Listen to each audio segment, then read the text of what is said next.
Well, a lot of my character has been shaped from mental health challenges, both in my personal life, but also professionally. And I see that the way our ideology as humans affects our health care. And I was moved to go to McMaster University a few years ago, and I've been learning about social psychology and political science and I see the way that we think. We don't have an environmental challenge, we have a thinking challenge.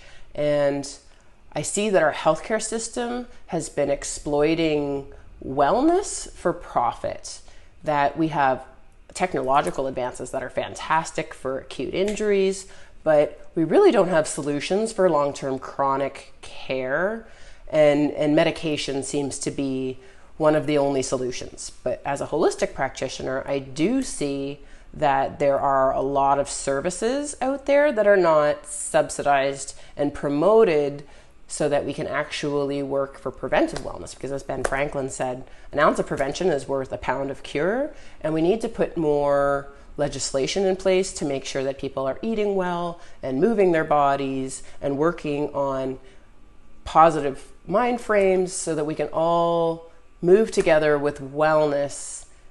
So human health has been a big motivator for me to make sure that we have a system that promotes health and wellness.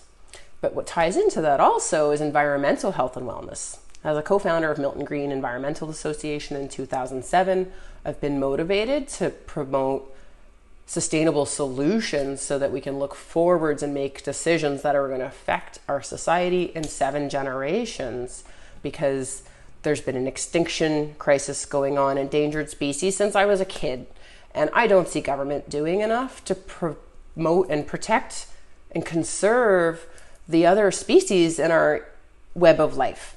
And I know that if our insects and our birds and our animals are all dwindling in their populations, that this isn't good for human health in the end. It's not just a superficial appreciation of there's a woodlot, we can look at trees, because there is a healthcare value to looking at green space, forest bathing, for example. But this ties into our food industry and our food security, that we really need to promote permaculture and forest gardens and making sure that we have local food supply, which supports farmers in Milton, but also reduces the need to ship food from farther places that are focusing on monocultures, which aren't really taking into the account of the health of our soil and our water and our air.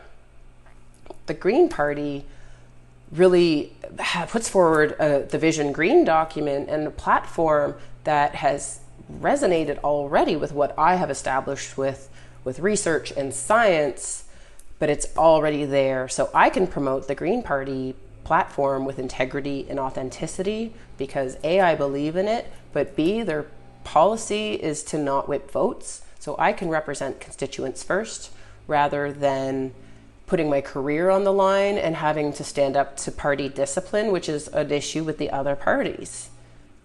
I want to represent Milton for people, planet, and prosperity, to make sure that we have a healthy society for future generations.